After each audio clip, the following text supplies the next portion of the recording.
Welcome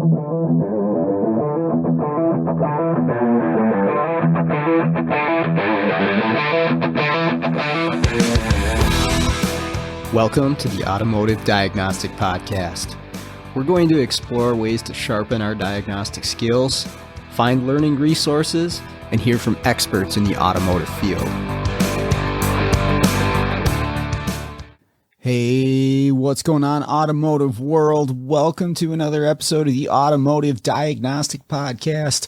My name is Sean Tipping, and I'll be your host once again for today's show. This week, John Miller is going to join me. John is a Lexus technician at a Lexus dealership in Indianapolis, and we're going to sit down, talk about him getting into the industry, some of his experiences at Lexus. We'll talk a little bit about some problem cars and some challenges, and some of the great things about doing what we do in this industry. Just as a reminder, I do have Mike Christofferson's E-Prom and programming class coming up this June 3rd and 4th in the Twin Cities, Minnesota area. A number of you have reached out and signed up. We've got a few more seats left. So if you're interested, use the email that is in the show notes to reach out to me, and I can send you all the details and get you signed up for the class. But other than that, let's jump into the interview. Well, good morning, John. Thanks for taking some time out of your day to join me here. Thanks for having me. It's actually exciting. Yeah, you reached out to me, listening to the podcast, and I have encouraged, and I do encourage people to do that. I'm happy to talk to anybody who's passionate and excited about doing this sort of stuff and in the automotive industry. Getting some different perspectives and hearing from also, people that have similar experiences to mine and other listeners, right? People have messaged me and said, hey, I heard that episode with whoever that was on, a technician, and I really related to, their experience and what they had to say. So it's always good to hear people that are kind of going through the same thing that you are, Yeah, that's actually what got me wanting to reach out to you, because I heard a couple of your interviews about some of the guys and how they got into this business and how their careers kind of panned out and stuff. And I was like, mine's similar, but it's really different too at the same time. Just because of how late I got into it and just where I was in my life at that time. Okay. Where are you at in the country? Indianapolis, Indiana. Okay. Awesome. Right. Close to downtown, about 15 minutes east of downtown Indianapolis. Gotcha. All right. And you work at a Toyota dealership? Lexus. Lexus. Okay. Yep. All right. Yep. Awesome. I work at Lexus. Been there the entire time, actually. I almost worked for a Lexus dealership. That was in, what year would that have been? 2011. I almost started there. So it was actually between that and Firestone, I was trying to pick between the two. And I really wasn't sure. It was more like a flip of a coin, which direction I was going to go. And I picked Firestone because I had been in the independent world prior. And I was like, I don't know if I want to work on the same car or same car line every day. And I was a little concerned about warranty work. And so I ended up going to Firestone, but yeah, it was close. And they were telling me, I don't know, you can tell me if it's like this. They did like a team pay setup at Lexus where you have a group of people. So when I first started as an hourly, they had a team pay setup. So they had separate teams and the teams worked together, and what those two guys made for the 2 weeks would get split between everyone. By the time I went flat rate, they had actually done away with that. We still have teams, but everyone's hours is their own. So it kind of makes it more competitive doing it that way. But there was a lot of guys who would slack off quite a bit, wouldn't do a lot. And then the guys who were like busting their ass just wouldn't, like, they'd get upset and be like, you know what? Why am I working so hard when the guy next to me is barely working? Yeah. And he's making just as much as I am. So they ended up doing away with that just before I became flat rate. which I'm kind of happy about because I'm a competitive person, but I enjoy seeing my production, like how hard I work. I see that in my checks. Mm-hmm. And so I'm not sharing that with someone else. Yeah. So that's nice. That's the upside to flat rate, right? Because there's some definite downsides to it, but if you're a top producer, you can hustle. It's a good thing for you. And you can make a lot of money that way. Yeah. The obvious downsides to it is, like you say, the competitiveness, and it encourages you to just focus on yourself and not members of a team, and not helping other people out, because that's taking money out of your pocket. So why would you do that? Right. And so the shop as a whole could potentially suffer from that if you have the wrong mix of people. Yeah. But yeah, for that individual that can really hustle, knows what they're doing, has a good attitude, boy, flat rate is fantastic because your effort is reflected on your paycheck. Yeah, definitely. And honestly, like where I work, the atmosphere is really good. Our team leads I'm one of the team leads. And most of our team leads, like, you go to your team lead if you need a second hand, you need help with diagnosing something. Mm-hmm. And the majority of the time, we'll stop and we'll help you out. And for me personally, I like teaching. So, like when they're like, hey, can you help me with this? Okay, have you done A, B, C yet? What have you found? Okay, let me come over and I'll help you out.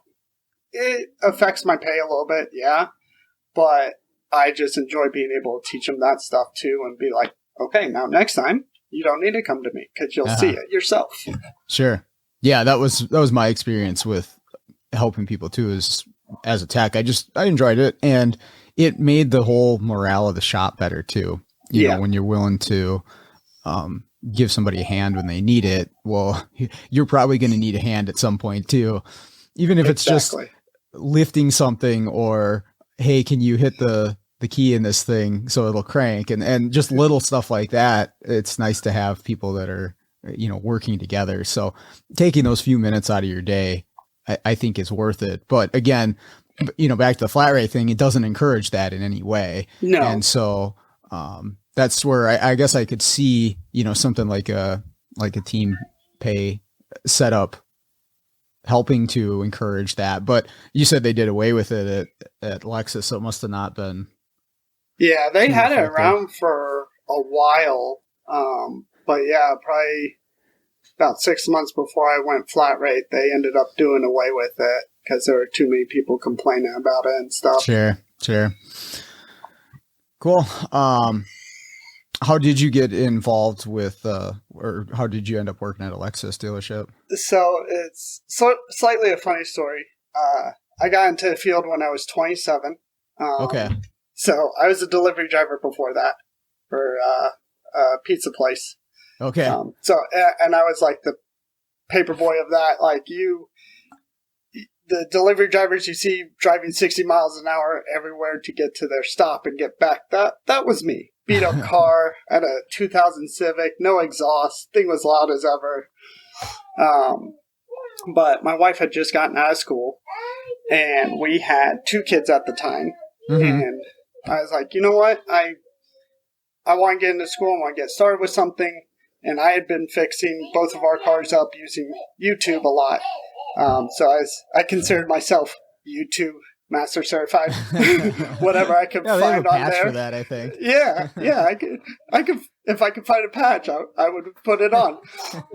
So I was enjoying that. I was like, wow, this is really fun. So I'll try to get into this. And so I went to the community college over here, and it was kind of like it was partially luck, I would say, that the way my career has come about.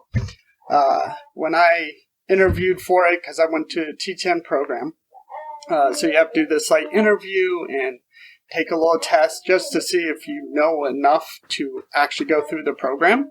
Okay. When I did that, I had a week to get like all situated, set up to get in class.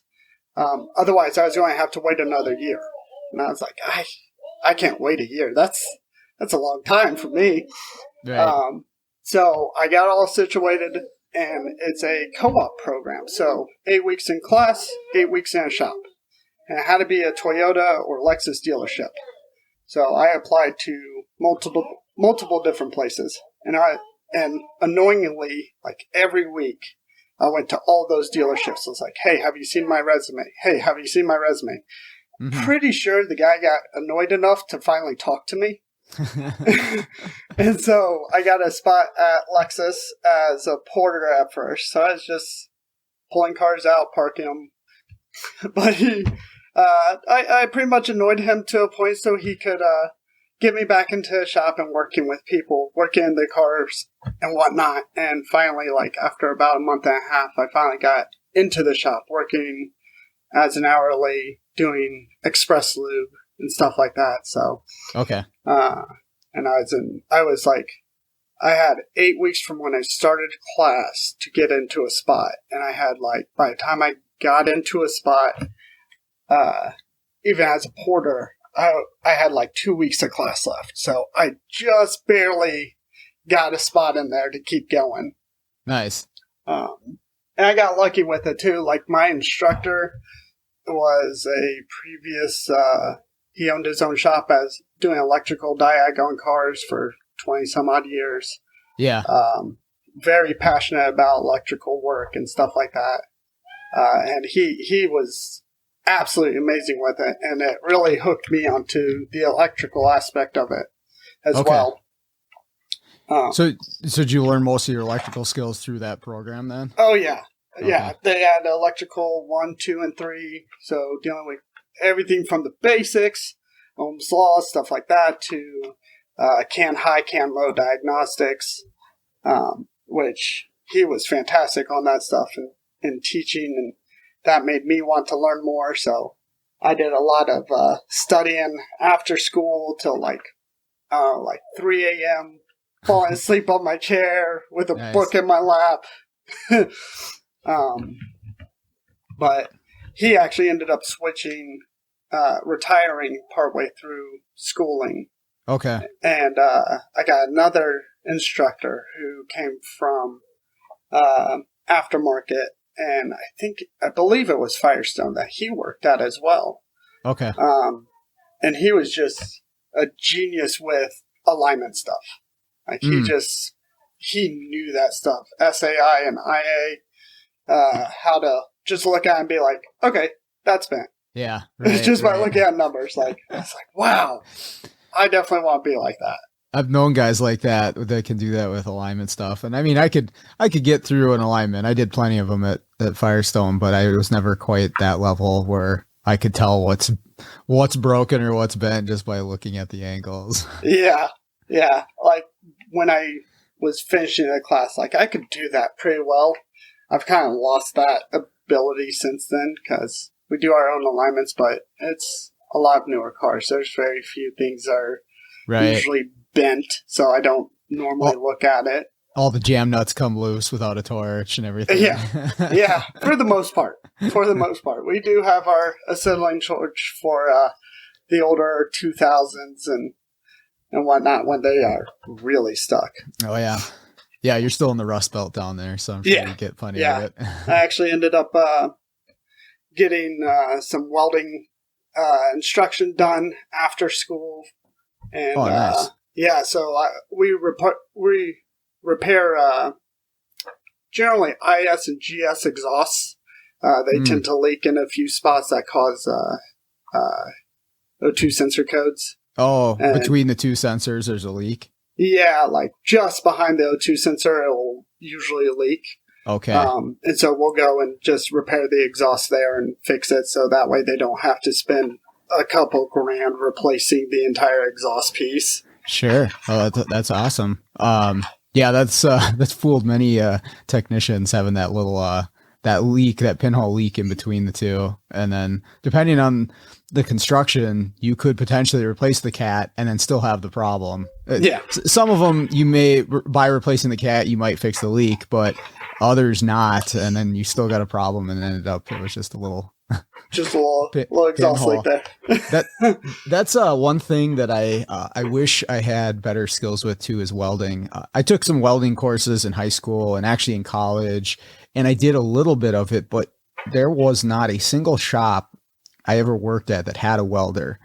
Just Firestone didn't want one for whatever reason. Corporate said, safety stuff. I don't know. And then the other shop that I worked at was a gas station, a little 2-bay shop, but we were probably, I don't know, maybe 20 feet from the pump, from the exit of our first bay door. And so actually you had to watch if you were backing out a car, if then there was somebody parked at the pump, like you couldn't back out.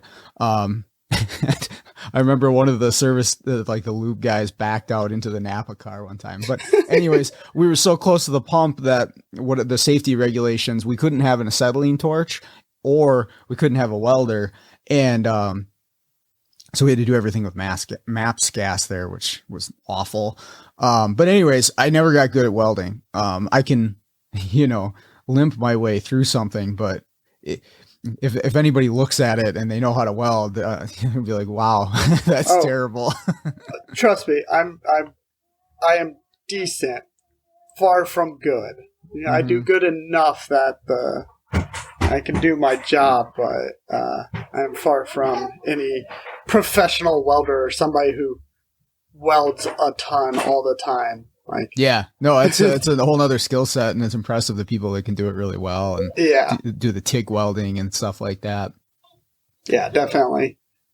We have a program at the college for welding, and the instructor, she's phenomenal at it, but she came down, and I forget exactly what it was, but we needed something welded on aluminum. And she came down with the TIG welder and did it. And it was super impressive, the skill set in order to do that. Just like all the muscle memory that's involved.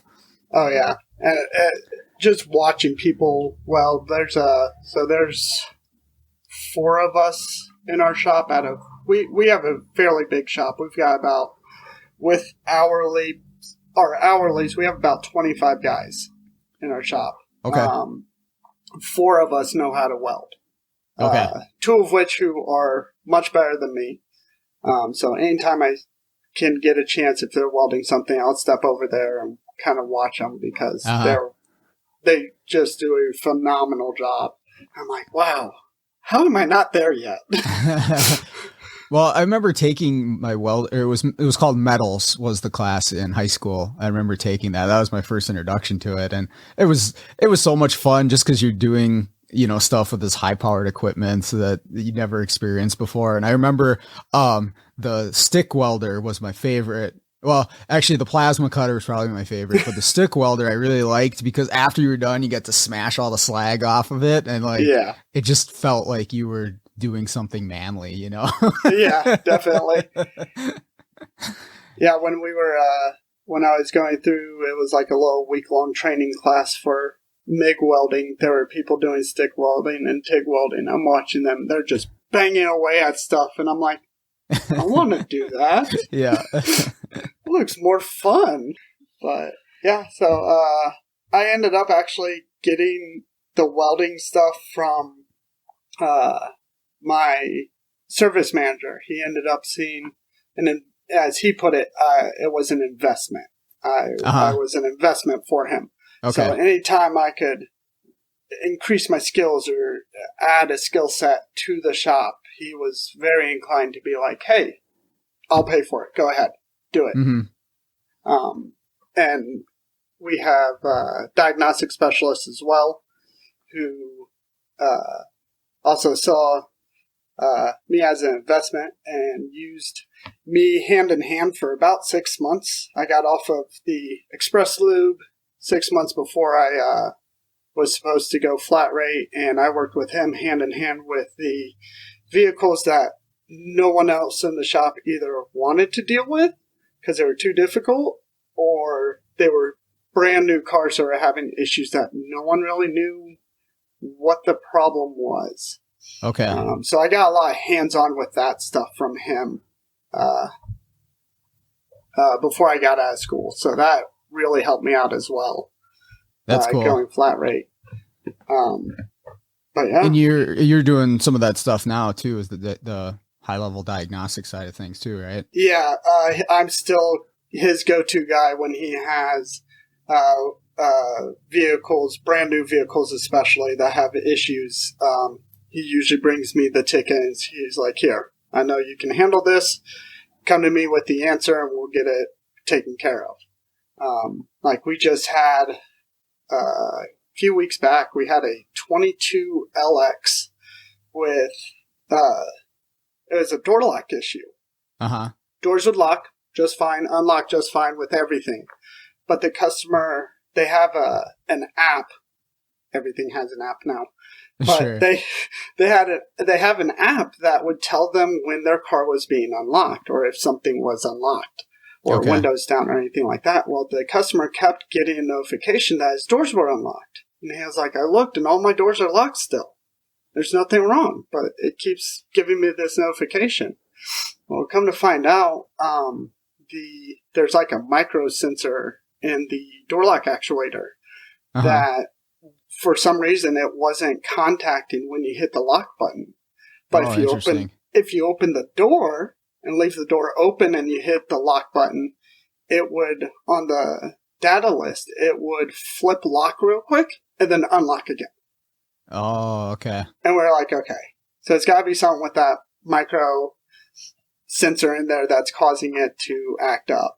Sure. And swapped it out and good to go. Nice. So, nice. Yeah, so I get to see the brand new stuff that's acting up too. So that's a lot of fun. Yeah, I had a Honda Pilot. It was not that new. I want to say it was like a 14 or something like that. But the rear hatch, it had a button on the handle on the outside, and when you hit that button, it wouldn't release the actuator to open the hatch. You could open the glass, but you couldn't open the hatch. And the shop had been through. They replaced the handle. They replaced the latch. I think they even replaced the fuse box, which is the BCM in that one, and that controls it, and that didn't do it. So I was looking at it, and it took me a while to sort through it, but it was actually the passenger rear. Like you say, there was a switch, not for door ajar. All the doors showed closed, but it was a switch to say whether the door actuator was in the locked or unlocked position. And that one on the data stream, because you couldn't see it on the dash, but on the data stream, you could see lock versus unlock for all the 4 doors. And the passenger rear showed unlock, regardless of the fact that it actually was locked. Like the physical mechanism was moving and the door was locked. It showed unlocked.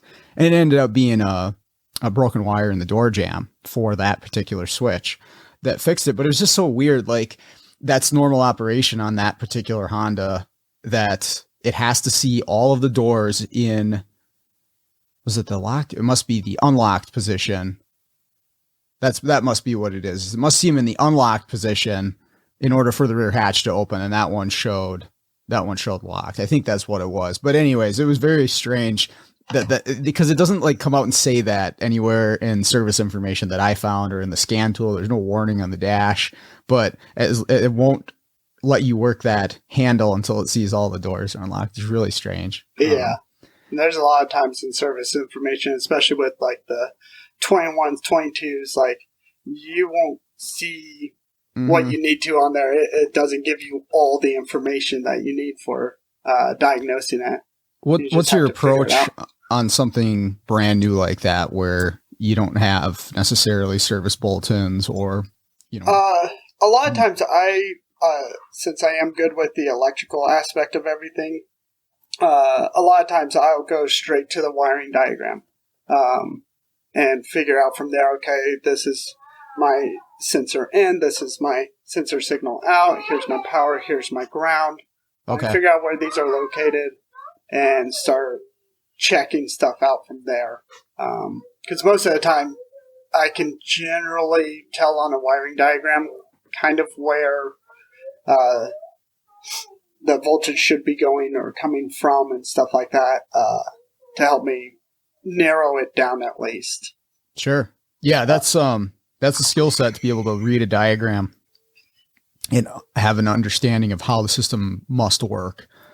And there's limitations there too. You run into things where they don't, maybe it's a diagram where they don't show you, like the wire goes to the module and then it's just a terminal number, and they don't say anything like B plus or signal or ground or anything like that. So you're kind of guessing, but for a lot of stuff, you can make some factual statements about this system has to work this way based on the power and ground that's going to this component.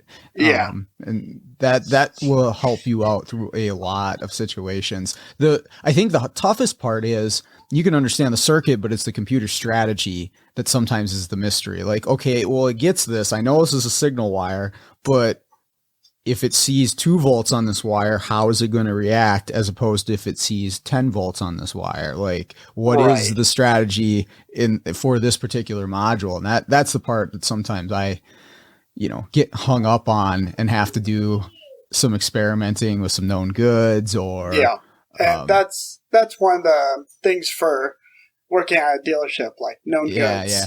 Well, currently 22s are like, as soon as they're off the truck, they're gone. But generally, we'll have 1 or 2 brand new cars that haven't been PDI'd, pre-delivery inspected, and I can grab one of those and be like, let me check this real quick. That's handy. While you're doing that, let me check this out. And so that is super helpful with these brand new cars. And because the electronics on them is becoming more and more and more and more computers, and it's just so much electrical stuff with this. How much have you done with the smart key systems on those? Not much with the like 21s, 22s. We haven't had a lot of issues with those. But even the older ones, the like 2010s and stuff like that. I've had quite a bit. Replacing the Smart Access ECU and the ID code box. We've had quite a few cars where a locksmith would go and try and add a new key. And after I believe it's after 4 tries of failure, it will actually lock the system out. Really? And unfortunately, we've got no way of unlocking it. The only thing we can do is just replace it and redo it with a new system. When you say system, is that a particular module or? So the Smart Access ECU and ID code box have to be replaced if it gets. It basically gets bricked, and we just have to replace the modules. Interesting. I've got my butt kicked a couple times with that system just because there's so much going on I had a Highlander, and I remember there's 4 modules involved with the system in order to get this thing to key up and start and everything. And I had actually been to a class on one, and I had some information, but I still had to go through everything again to visualize the process and you have the 3 different codes. What is it? An L code, an S code, and I believe the last one's a D code. Oh yeah. And I think all it's this SLD. All of this information is being transferred between these modules, and some of it's on a bus and some of it's on a LIN bus, and steering lock, ECU and all this stuff. It's a lot to take in if you're not super familiar with those systems. Yeah. And even still, knowing which one gets the S code, which one gets the D code, I don't even always remember which one is sending what where. And because you've got the ID code box, Smart Access ECU, the steering lock ECU, the ECM, that are all communicating just to start this vehicle. Right. And, just to key it up in some cases, And majority of our cars are push button starts. We don't see I'd say 06 and later we have the key, the actual shank, but majority of our stuff is push button start. So okay. I actually had one. This is when I was still an hourly. It was a GX. I want to say it was a 15 GX, a used car. Sales guy was trying to sell it, and every time he was trying to sell it, the car wouldn't start. And we're like, okay. So we get it back in the shop and we check it out and we're like, everything seems fine. Everything's working. Put it back on the sales floor. And the guy tries selling it and the car won't start. And so we're like, okay, well, we're going to just start fresh. We're going to replace the steering lock ECU, the ID code box, and the smart access. And I was like, okay. Because boss told me to replace it. All right. So I replaced it all. I put a new key in and everything. And we're like, okay, this thing's good to go. There's no problems whatsoever. Sales guy again, like a week later, is like, hey, it won't start. And we're like, okay, come out here with us. And we go out there with him. And I sit in the car and I start it up like 3 times. I'm like, there's no problems. He gets in the car. He goes to start it up. It doesn't start. I'm like, do you have any keys on you? Any keys whatsoever? Mm-hmm. And he also drives a GX. And somehow, for some reason, that vehicle kept recognizing his key and not the actual key to the car. Huh. So every time he got in, it wouldn't start because it thought it was his key that it was reading. Interesting. Yeah, we couldn't figure out. So it had the 2 keys and one must have just gotten priority as, hey, I'm here in the car over the other one, huh? Yeah, and it was always his key that took priority when he got in. Interesting. Yeah, It was weird. Yeah. We still, like, to this day, we're like, I don't know what it was thinking or how it thought, hey, this is the key I'm looking at, not that key. And right, because it has the low frequency antennas that reach out to the key to say, hey, where are you and do you belong to the car? So that one must have just been responding quicker, a split second faster or something. Right. We're like, okay, from now on, leave your keys like in your office or something. Don't get in a car with your key, so you won't have this issue.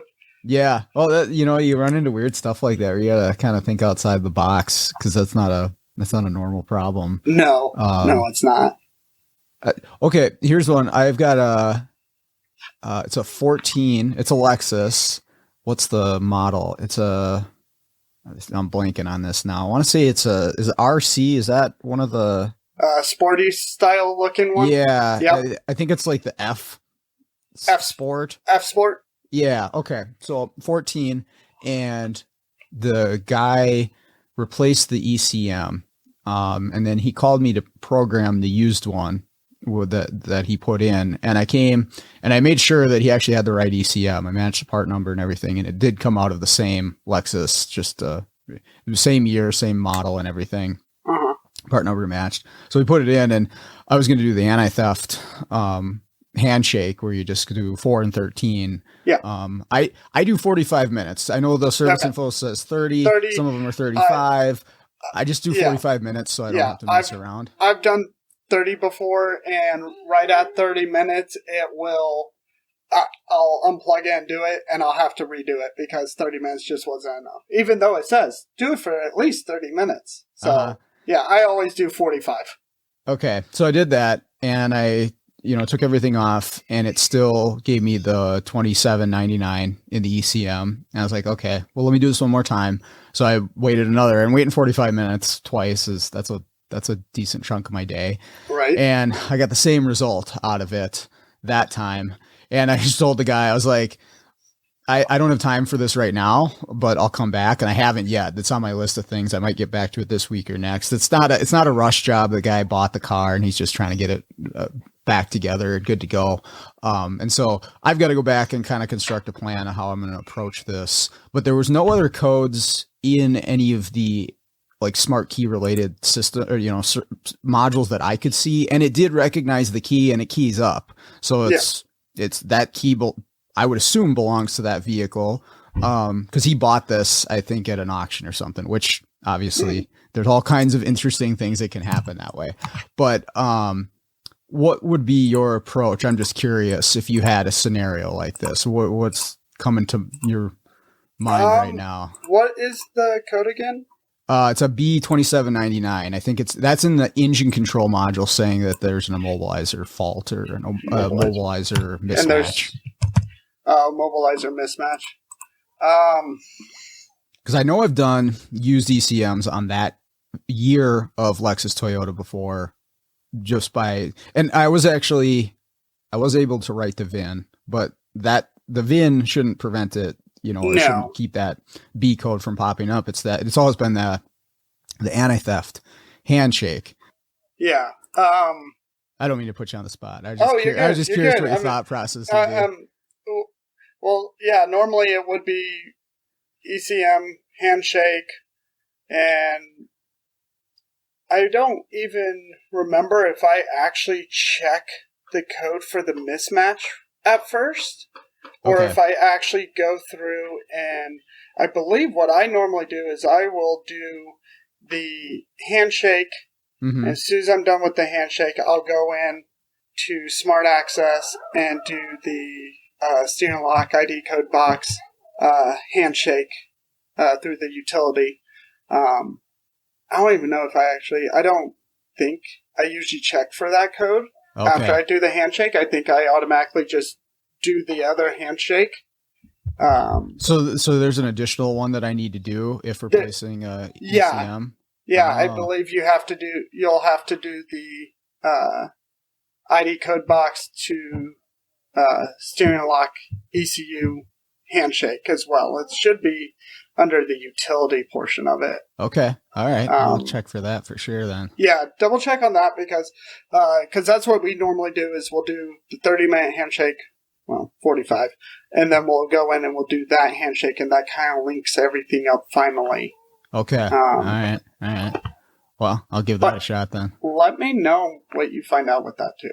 Yeah, maybe when I'm actually at the vehicle, I'd be able to give more specific information too on that. But yeah, and I'll actually use get on our program and see if there's something that I might be missing. Sure. Well, that's the thing is there's so many different years and models, and there could be something weird about this particular vehicle that you're not familiar with. Yeah, and especially just anything in general, with these cars, you can change from one year to the next, and all of a sudden, for instance, ADAS, doing calibrations, you can switch from one year to the next, and 1 year you have to have the headlights off, the next year the headlights have to be on, and yeah, you don't read the little note there because you're like, oh, I've done this plenty of times, and it keeps failing until you read that little note. And you're like, oh, really? Why do we do that? Yep. Well, I remember that even with something as simple as resetting an oil maintenance light. Back in the day, I did a lot of oil changes. Yeah. And it seemed like every single year they changed their method of how you reset the maintenance light. It was same idea, you're using the button on the dash, but for this model, you have to have it on trip A when you key it up. For this model, you have to have it on the odometer when you key it up. And it's the same car, just they change it every single year. What was it? 2016 LS460. Only year where you have to, when you reset the maintenance light, you have to use trip A and then go back in and use trip B. Okay. Why? I don't know. It was literally the only year and only model that does that. All the others is odometer or trip A, like you said, but that is the 1 year that it's we're going to do trip B also. I think was it the Prius that was really goofy too? There was something completely different that you had to do. I don't remember. It's been a long time, but I remember having to take an extra step or read something for a Prius to reset that maintenance light. But I'm sure. I suppose you don't see too many of those. No, I don't. Not too many.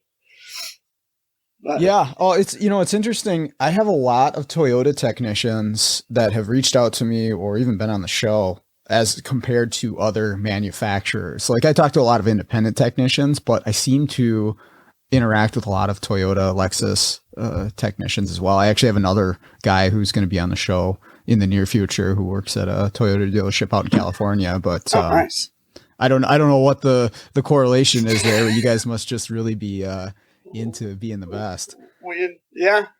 That's part of the reason why I'm glad I got into Lexus, because of course they're luxury cars. They're not German cars. I absolutely hate Volkswagens. Those are a pain to work on, and at least Lexus, they can be a pain, but for the most part, they're pretty reliable. vehicles, the service information for them. You can find, we got a lot of information for that stuff. And they're just nice cars to drive. I like, that's one of the nice things too, working at a dealership, getting, have you seen the LC 500? No, I haven't. You should look it up sometime. I'll do it while we're talking. Okay. It's this thing's like phenomenal to drive. It is. Okay. Yeah, that looks like a car you'd see in like the Avengers or something. Actually, Black Panther. Oh, really? It was a car they used in Black Panther when he's riding on top of the hood. Gotcha. It's that. Well, the hood looks massive on this thing. It's for everybody listening. It's a very, very super car looking coupe. With it's got a huge grill on it. So it's a 5-liter V8 in that with 471 horsepower. That's the 22 model. Okay. Yeah. Interesting. Those are fun. That'd be fun to test drive. Yeah. So I get one of those to do a pre-delivery inspection on, and I'm like, you know what? This is a $100,000 plus car. I'll never buy it, but hey, I can drive it. Yeah. That's always fun when you get something really interesting to go test drive. I've had those over the years. So maybe some classic cars, those are fun. But even something just strange or odd. We used to do the post office trucks, and I'd have to test drive those, and they're right-hand drive. And so driving down the road in a vehicle when you're sitting on the wrong side of the car is very interesting. It takes a moment to sort of center yourself and be like, okay, all right, I get this. I've driven some RVs, which I've never owned an RV, but driving something that big is definitely an interesting feeling. Yeah. I'm used to smaller cars. I've got a Mazda now. I had a Civic before. And the first time I got into like the LX, which is the bigger SUV, I got in it and I'm like, I feel like I'm in a bus. This feels so weird. Yeah, definitely. I don't think there's not a whole lot of other people outside of what we do in the automotive industry that would get to experience so many different vehicles on a regular basis, right? Like you get to see, especially at a dealership, you get to see all these new models and everything that's in there. Like you get a feeling for, okay, this is the trend in the automotive world that they're putting into vehicles. You get to see stuff. I mean, I remember when the push button start stuff was brand new. Yeah. That was so interesting to hop in a vehicle and there's no key to turn. You press a button. Or the first car that I hopped into that had the AC cooled seats, right, where you could turn on the AC and there's a fan in the seat blowing. Yep. It's just the first time you experience stuff like that it's pretty cool. It is. And actually, speaking of those AC seats, I remember.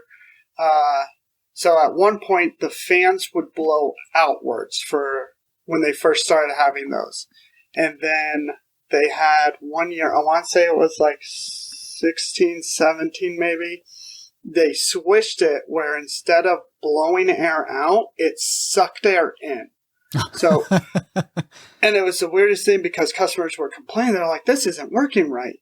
Yeah. And we had to show them that like the plastic cover over the seat, we had to show them, okay, we turn it on. You see how it sucks it in? That's working. They just switched it up for some reason so it sucks hot air down, I guess, to give you cold air blowing past you compared to blowing air up at you. Interesting. Okay. Yeah. It's weird. I don't know why they do it. Engineers. Right.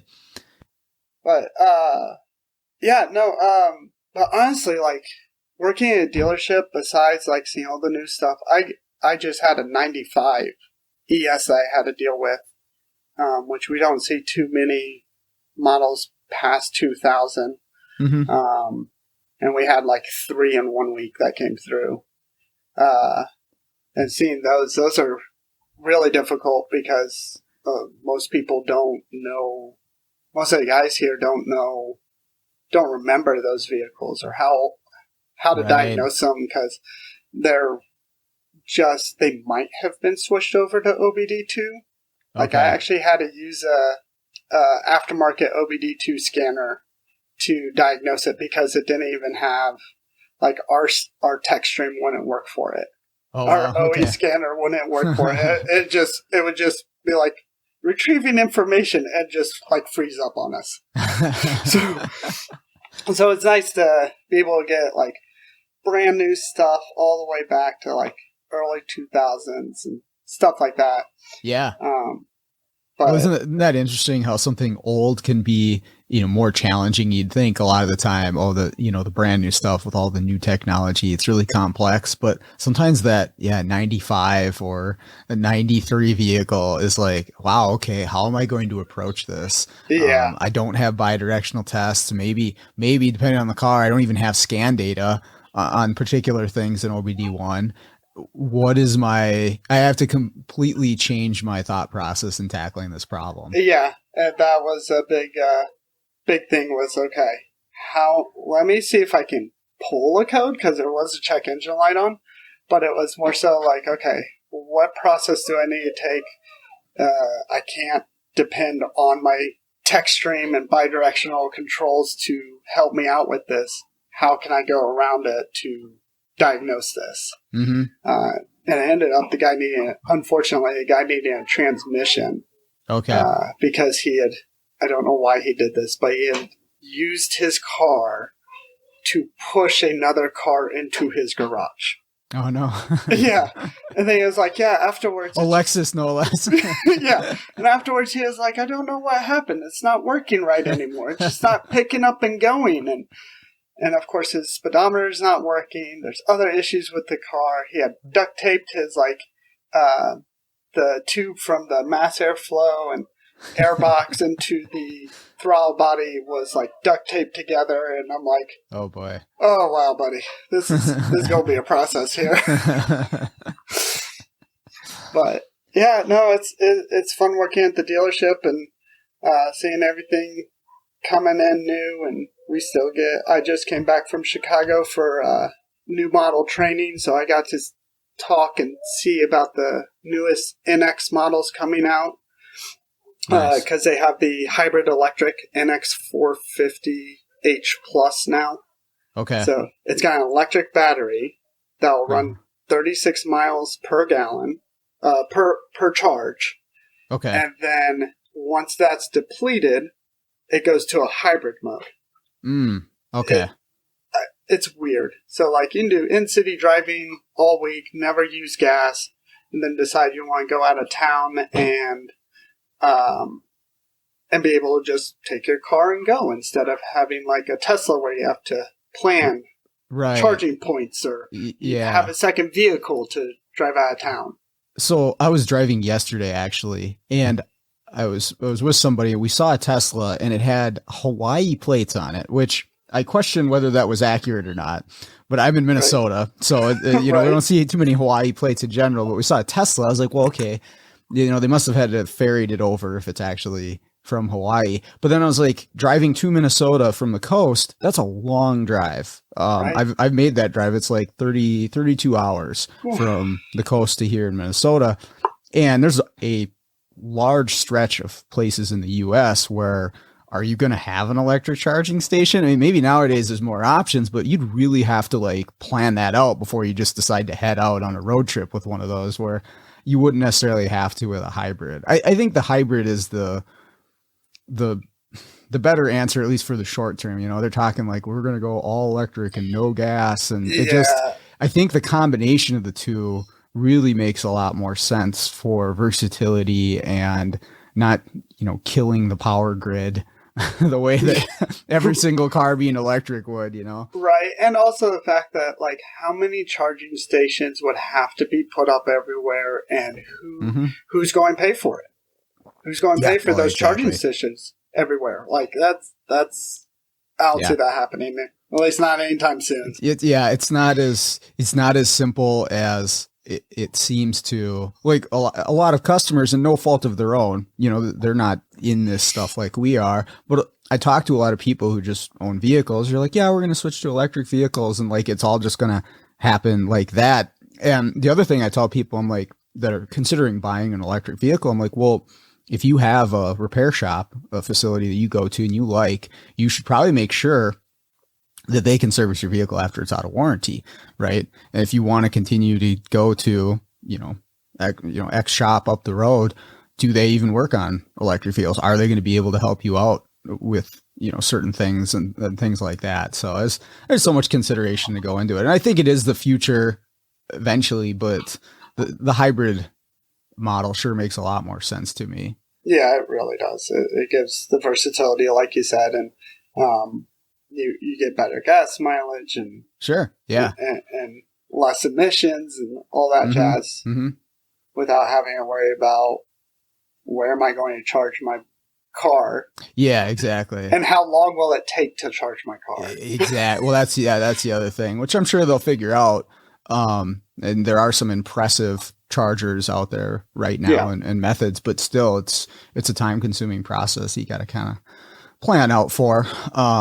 But even the hybrid thing does make them more complex. I mean, I'm not a hybrid expert by any means, but I've definitely serviced quite a few as they're becoming more and more popular, but it adds a whole another level of thinking that you've got to have as a technician going into it for the safety aspect, but then also just components that we're not familiar with, like, DC to AC converters or DC to DC converters and all these other things that you've now got added onto the vehicle that you got to learn. But I don't know. I think that's a good thing for technicians because it's another skill set for you to learn and to be valuable in that not everybody's going to have. So you can I agree.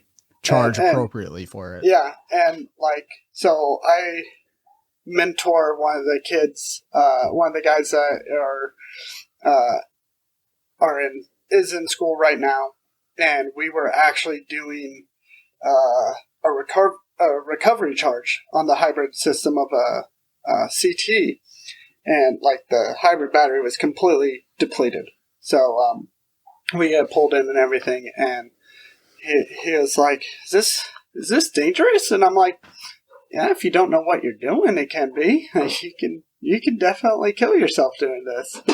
I was like, and honestly, this is one of the things. I'm certified, I know how to do this, but until I put my socket and wrench on that first bolt to start taking stuff off, it's like a butt pucker. It's like, oh gosh, am I going to shock myself or not? As soon as that socket touches, I'm like, okay, it's just nuts and bolts now. But before that, it's kind of scary a little bit, even knowing what I'm doing and even waiting the time frames to be able to test, make sure all the capacitors have depleted and everything. I'm just like, if I mess up or if something goes haywire beforehand that I don't notice, it could be a little dangerous, but just do the process and test everything and test everything twice even.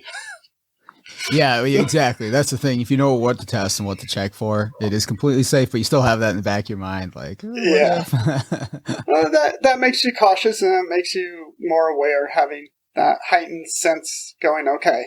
Yeah. It's much worse if you don't have that. If you just sort of, okay, whatever, this is no big deal. That's where you're going to get into trouble. So exactly. Overly cautious is a good thing with something like that.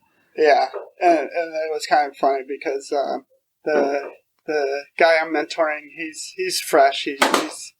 He's only worked with us for about 3 weeks now. Came from working HVAC, but no previous automotive experience and stuff. And we're talking and whatnot. And he was like, "So what's the hardest thing to do on a car?" And I was like, "Diagnosing. Diagnosing is the hardest thing. Everything else is nuts and bolts." Mm-hmm. He was like, "Really?" I'm like, "Yeah, you can take everything apart on this car. It won't be a big deal. But figuring out what's wrong, that's going to be your biggest problem. If you don't know what you're doing, or even if you do know what you're doing, you get your butt kicked and get stuck on a car for a while." Oh man, I'll tell you though, I have had some nuts and bolts that would challenge that statement a little bit. There are certain components and certain nuts and bolts that have definitely. I would take a diag over those any days, but yeah, no, I get what you're saying. Once you figure out the nuts and bolts of it, that's all it is. Okay, we take this apart, we put it back together, which I think is kind of why I got I got bored essentially with just the regular everyday, okay, we'll put a engine in this, we'll put a transmission in this, we'll fix this water pump. And it just kind of got to be almost Monotonous. like I could do it on autopilot, right? Yeah.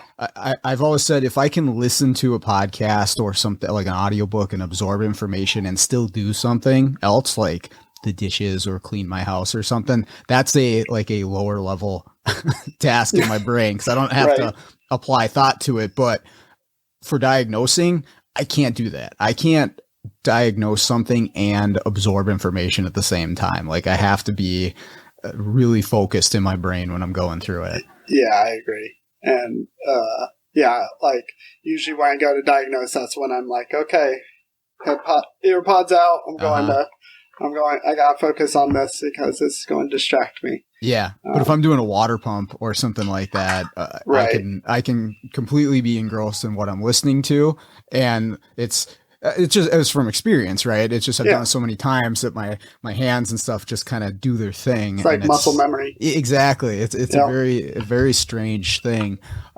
It's one of those reasons why during COVID, I was like, we have to teach this stuff to the students in person. They have to do it because that's the only way that they learn. It's a muscle memory. It's a hands-on thing. It doesn't work. It doesn't work online. They got to physically do it. Yeah. The whole online everything is like, we were actually, at my training center this past week, they were talking about that because they send out, modules online for us to learn the new stuff and whatnot. And they're like, okay, so do you prefer the online modules or the in-person instructor training? And like everyone, 100% was like, we need the instructor training.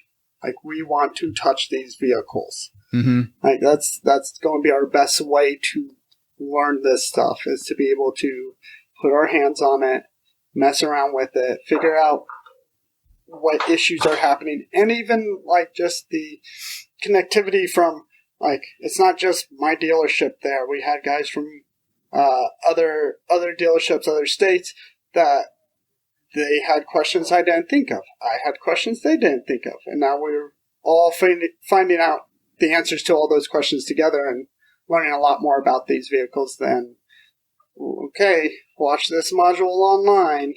Mm-hmm. Right. Yeah, you only absorb so much out of that. It's nice to have the option, the flexibility, but it's easy to get distracted and disengaged watching something online too. I found that it's like if I'm sitting at home and I start something up, I could be responding to a message on Facebook at the same time, and then you're not taking in as much as you would if you were sitting in front of somebody talking in a classroom. Exactly. So I've definitely enjoyed all the stuff that's been back in person. Hopefully it continues that way. You go into any, or have you been to any aftermarket training events? Any planned? I have not, but listening to your podcast, I would love to make it to either Vision or Super Saturday sometime. Mm-hmm.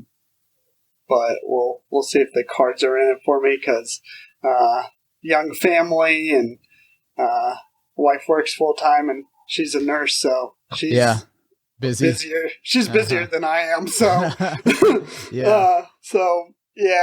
see if it happens in the future. But I hope to sometime be able to go to one of those. And well, do you know PJ Walter? He's actually on one of my Facebook groups. Oh, cool. Yeah, he works for Toyota, technician there, and he's a big proponent of that, is that aftermarket training can be beneficial to a dealership technician. Definitely. If you're just focused on one brand, it's just another perspective to the automotive world that you're seeing it from a different view than you would the dealership side of things, and so it can be advantageous. And even though we're in a dealership, we get used cars that aren't Lexus vehicles, and we do have a designated used car guy who takes care of it. But hey, he gets backed up, he goes on vacation. Sure, somebody's got to mess with these other cars and Jeeps, and I think we had one guy was working on a Maserati. Dang! Just a week ago, we that's why listening to your podcast, like doing the mobile stuff and whatnot, hearing about what it's like in your area. Like our area where my dealership is, we consider it like dealership road because it is literally dealership after dealership, from Porsche to Jag, Nissan, Ford.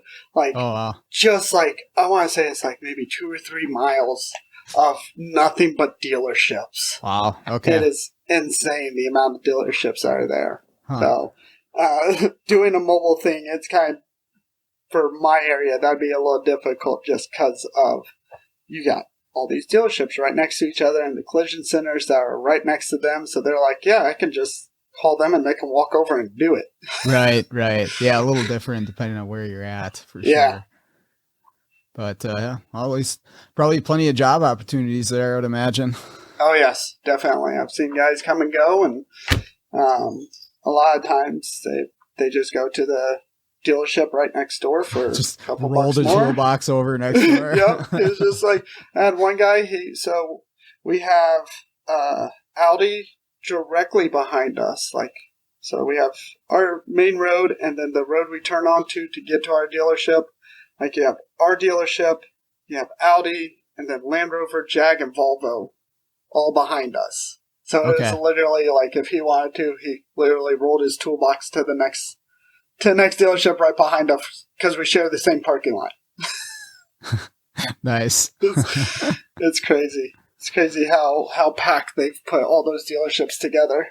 Yeah. Well, we have, as I go down closer to the cities, actually by the college, there's a section of road that's like that, where it's a minor highway, but it is just a stretch of every single dealership you can imagine within a couple miles. And a lot of our students go there because there's lots of opportunity for work, and they're close enough to the college, so they come over and they're on our advisory committee, and they'll come in and bring lunch for the students and bring some fancy new car and wrap it up in the parking lot and whatever. But, I'd like the students to see all of the opportunities out there, what's available, and dealerships, right? For some people, it's not for others, but there's options no matter which direction you want to go out there. Yeah. And I think a big part of that, though, too, is like dealership kind of worked out for me because I think it's more so who my bosses are. Mm-hmm. And like, they saw my dedication, saw that, I'm older than everyone else in my class. But I'm the guy who, if there's no work, I'm not on my phone. I was going to the older techs, specifically 2 guys named Ron and Pat. Ron's been there for 45 years. Guy is into needing to retire. He is done. But I would go to those 2 guys because they knew their stuff. And as an hourly, I'd go over and go, hey, can I hold something for you? What are you doing? Let me learn something. Mm-hmm. And my bosses saw that, and they're like, you're going to be a good investment. So we are going to invest in you as much as we can for what you want, make you happy, so that you can turn hours for us, make us money.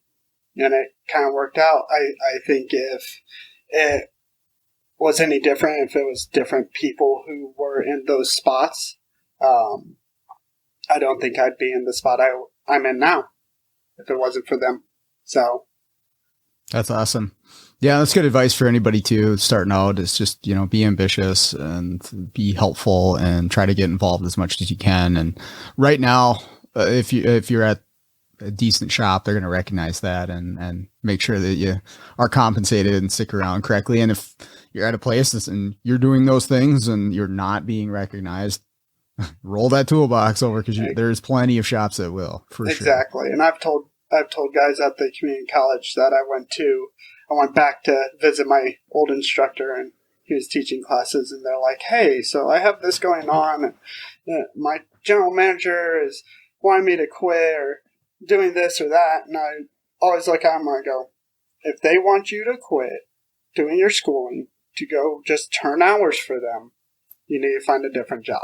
Mm-hmm. Because they're just seeing you as another number, another paycheck. You're not an investment. Find a job where you where your bosses see you as an investment, as a person who can improve if they give you the opportunity to. Yeah, definitely. That's you've got some leverage as a technician in this field right now, so you might as well use it. But you got to bring your A game. You got to be helpful, ambitious, and all that stuff too. But if you can do that, you got some serious leverage, and make sure you're being treated right. And go find another place if you're not. Exactly. That's it. So, yep. Cool, man. Well, thank you for spending your time with me this morning. I really appreciate it. It's nice to meet you. You too, and thank you for having me. All right. One more big thank you to John for coming on the show today. Really appreciate it. And I'd also like to thank everybody who's been listening to the show, giving feedback about the show, and all of you that have reached out to me to come on the show. So once again, if that's you, you're passionate about this industry, you love what you do, you're interested in this stuff, shoot me a message. We'll talk. We'll get you on the show. So other than that, let's all get out there, start fixing the world one car at a time.